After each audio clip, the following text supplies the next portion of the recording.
C'est pourquoi, moi aussi, ayant entendu parler de votre foi au Seigneur Jésus et de votre charité pour tous les saints, je ne cesse de rendre grâce pour vous, faisant mention de vous dans mes prières, afin que le Dieu de notre Seigneur Jésus-Christ, le Père de gloire, vous donne un esprit de sagesse et de révélation dans sa connaissance, et qu'il illumine les yeux de votre cœur, pour que vous sachiez quelle est l'espérance qui s'attache à son appel, quelle est la richesse de la gloire de son héritage, qu'il réserve aux saints, et qu'il est envers nous, qui croyons l'infinie grandeur de sa puissance, se manifestant avec efficacité par la vertu de sa force.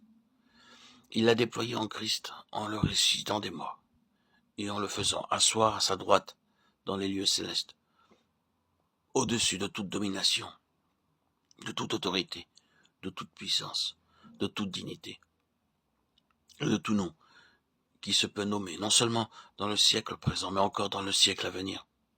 Il a tout mis sous ses pieds, et il l'a donné pour chef suprême à l'Église, qui est son corps, la plénitude de celui qui remplit tout en tous. Éphésiens 1, 15, 23. Lorsque nous commençons à connaître Dieu, son dessein préétabli dans l'éternité et son œuvre à travers les âges, nous réalisons de plus en plus combien variées, élevées et particulières sont les choses que Dieu nous révèle dans la lettre de Paul aux Éphésiens. Nous ne pouvons manquer de remarquer ceci. C'est que dans cette lettre, Dieu conduit Paul à mentionner deux de ses prières. L'une d'elles se trouve au chapitre 1 et l'autre au chapitre 3. La première prière a pour objet le fondement, tandis que la seconde est relative à l'édification.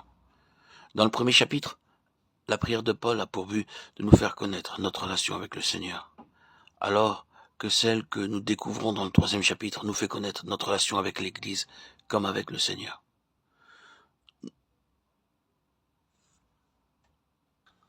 Paul commence sa prière par ces mots: que le Dieu de notre Seigneur Jésus-Christ, le Père de gloire, vous donne un esprit de sagesse et de révélation. Pourquoi désire-t-il si ardemment que les croyants d'Éphèse aient l'esprit de sagesse et de révélation? C'est tout simplement afin qu'ils puissent se saisir des trois choses qui suivent. Sa connaissance, au verset 17, c'est connaître Dieu lui-même. Qu'il sache quelle est l'espérance de son appel, quelle est la richesse de la gloire de son héritage dans les saints, au verset 18. Ceci se rapporte au plan éternel de Dieu et à son accomplissement. L'appel de Dieu pour nous a pourvu de faire de nous ses fils, et ses fils seront son héritage. L'appel de Dieu a été déterminé dès avant la fondation du monde, alors que la richesse de la gloire de son héritage dans les saints se réalisera dans l'éternité à venir, dans l'éternité passée. Dieu avait une volonté, et dans l'éternité à venir, il aura une possession. La juxtaposition de ces deux faits révèle le dessein éternel et le plan de Dieu. C'est pourquoi ce que veut nous faire connaître Paul est le plan éternel de Dieu.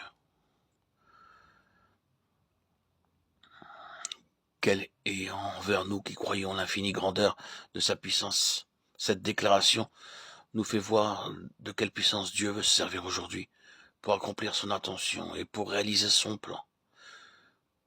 Elle traite de notre relation avec lui aujourd'hui et aussi de notre relation avec son intention dans l'éternité. Il nous faut, à la lecture du verset 17, verset 19, bien considérer ces choses et en recevoir de Dieu la révélation. Paul demande à Dieu de nous accorder l'esprit de sagesse et de révélation afin de connaître plusieurs choses. Et la première d'entre elles, c'est sa connaissance, c'est-à-dire que nous connaissions Dieu. Combien il est merveilleux que nous puissions vraiment connaître le Dieu de l'univers.